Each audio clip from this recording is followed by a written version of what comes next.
नमस्कार दोस्तों, आपका स्वागत है हमारे YouTube channel learning point with Abhishek में। यहाँ आपको मिलता है प्रतिदिन न्यूज़पेपर का डिक्टेशन। इसलिए अगर आप हमारे चैनल पर पहली बार आए हैं तो चैनल को सब्सक्राइब कीजिए और बेल आइकन प्रेस कीजिए ताकि अगले वीडियो की नोटिफिकेशन आप तक सबसे पहले पहुँचे। वीडियो को लाइक कीजिए, अपने दोस्तों को शेयर कीजिए और अंत में हमें कमेंट करके ज़रूर बताइए कि आपको ये डिक्टेशन कैसा लगा। आपको मिलेगा 80 शब्द प्रति मिनट, 90 शब्द प्रति मिनट, 100 शब्द प्रति मिनट और 110 शब्द प्रति मिनट का डिक्टेशन।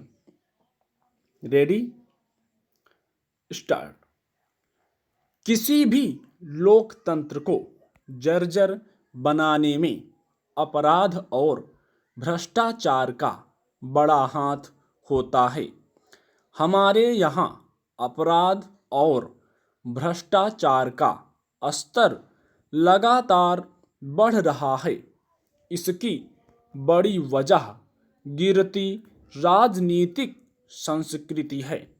गांधी जी ने कहा था कि राजनीति में राजनीतिक नैतिकता और सिद्धांत बहुत जरूरी होते हैं।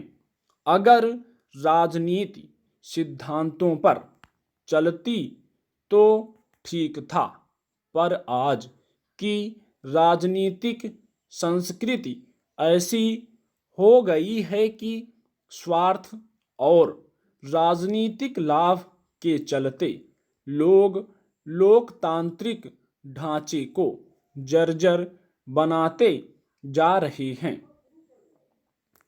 ट्रांसपेरेंसी इंटरनेशनल के अनुसार भारत भ्रष्टाचार के मामले में 180 देशों की सूची में 80वें पायदान पर है। भ्रष्टाचार न केवल धन संपत्तियों में है, बल्कि सरकारी नीतियों के साथ आपराधिक कृत्यों को भी बढ़ावा देता है। देखा जाए तो इस वक्त देश का ऐसा कोई महकमा नहीं बचा होगा जहां रिश्वत का चलन ना हो। आज देश में जितनी तेजी से जनसंख्या वृद्धि हुई है, ठीक उसी के समांतर भ्रष्टाचार और अपराध ने भी अपनी जड़ें मजबूत की हैं। दरअसल भ्रष्टाचार और अपराध की जड़ें राजनीति में ही हैं, क्योंकि आज राजनीति का अपराधीकरण और अपराध का राजनीतिकरण हो चुका है, जिसके चलते अपराधी, अधिकारी, नेता और व्यापारी अपनी साठगांठ से लोकतंत्र के ढांचे को खोखला करते जा रहे हैं। जहां अधिकारी अपराधी को संरक्षण देता है, वहीं नेता अधिकारी और अपराधी दोनों की रक्षा करते हैं, जिससे चुनाव में इनसे फायदा लिया जा सके।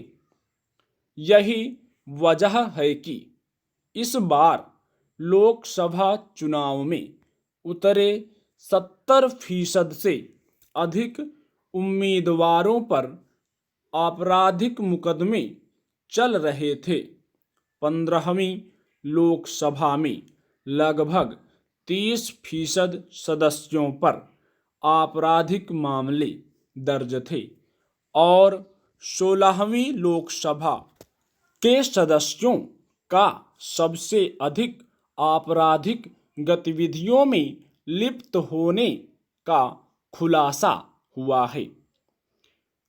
90 शब्द प्रति मिनट का डिक्टेशन स्टार्ट। अनुमान लगाया जा सकता है कि जब आपराधिक प्रवृत्ति के लोगों का प्रवेश लोकतंत्र में होगा तो देश में सुशासन कैसे आएगा। वैसे नियम तो यह है कि राष्ट्रद्रोह, जंग छेड़ने के षड्यंत्र, हत्या, बलात्कार, डकैती, अपहरण आदि में लिप्त व्यक्ति को चुनाव लड़ने से वंचित रखा जाएगा। मगर आज तक किसी को वंचित होते नहीं देखा गया, बल्कि आपराधिक प्रकृति के लोगों का राजनीति में प्रवेश तेजी से हो रहा है। इससे कानून की व्यवस्था जाहिर होती है। इसलिए जब तक राजनीति स्वच्छ नहीं होगी, तब तक अपराध और भ्रष्टाचार की लड़ाई जारी तो रहेगी, लेकिन यह पूर्णता को कभी प्राप्त नहीं कर पाएगी।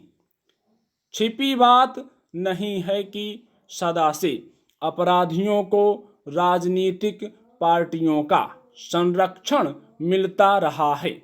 नेताओं और नौकरशाहों की साठगांठ के चलते देश आज अपराध के ऐसे दलदल में जा फंसा है जहां से निकल पाना आसान नहीं है। यही वजह है कि आज अपराध तंत्र मजबूत और न्याय तंत्र कमजोर होता जा रहा है। अब समय आ गया है कि हम अपनी न्याय प्रणाली पर नए सिरे से दृष्टि डालें। सच्चाई यह है कि दुर्दांत अपराधियों के विरुद्ध प्रभावी कार्रवाई नहीं हो पाती। राष्ट्रीय अपराध रिकॉर्ड ब्यूरो यानी NCRB के आंकड़ों के अनुसार उत्तर प्रदेश में वर्ष 2018 में कुल 4,14,112 व्यक्ति भारतीय दंड संहिता के तहत विभिन्न अपराधों में पकड़े गए।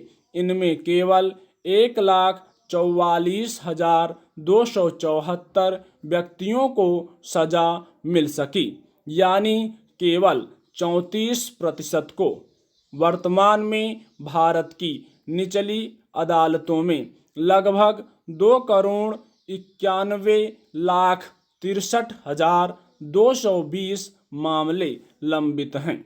सरकारी आंकड़ों के अनुसार उच्चतम न्यायालय में 58,700 तथा उच्च न्यायालयों में करीब 44 लाख मुकदमे लंबित हैं। इन कुल लंबित मामलों में से 80% से अधिक मामले जिला और अधीनस्थ न्यायालयों में हैं। इसका मुख्य कारण भारत में न्यायालयों की कमी, न्यायाधीशों के स्वीकृत पदों का कम तथा रिक्त होना है। यही वजह है कि अपराधी धीमी न्याय व्यवस्था के चलते अपनी जड़ें समाज में जमाए हुए हैं। 100 शब्द प्रति मिनट का डिक्टेशन स्टार्ट। अब शीघ्र अखिल भारतीय न्यायिक नियुक्ति आयोग का गठन किया जाना चाहिए और सभी अदालतों में खाली पड़े पदों पर त्वरित भर्तियां होनी चाहिए। साथ ही वर्चुअल अदालतों का अधिक से अधिक उपयोग किया जाए, तभी त्वरित न्याय की अवधारणा भी सामने आएगी। साथ ही अपराधियों, माफिया नेताओं और पुलिस तथा प्रशासन की साठगांठ को बेनकाब करने वाली NN वोहरा समिति में 27 साल पहले की गई सिफारिशों पर सख्ती से अमल किया जाए। ओहरा समिति ने अपनी रिपोर्ट में एक ऐसी नोडल एजेंसी गठित करने की सिफारिश की थी जिसे मौजूदा सभी गुप्तचर और प्रवर्तन एजेंसियां देश में संगठित अपराध के बारे में मिलने वाली सारी जानकारियां तत्परता से उपलब्ध कराएंगी। रिपोर्ट में क्राइम सिंडिकेट और माफिया की राजनेताओं से साठगांठ का पुख्ता सबूतों के साथ खुलासा भी था, लेकिन सरकार उस रिपोर्ट को सार्वजनिक करने का साहस नहीं जुटा पाई। रिपोर्ट सौंपने के 2 साल बाद तक इसे संसद में नहीं रखा गया। रिपोर्ट में गोपनीयता का पूरी तरह ध्यान रखने पर भी जोर दिया गया था।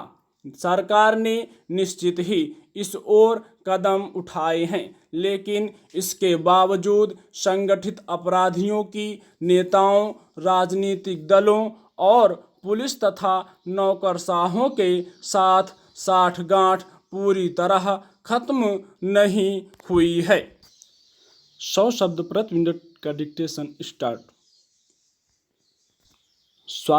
110 शब्द प्रति मिनट का डिक्टेशन स्टार्ट।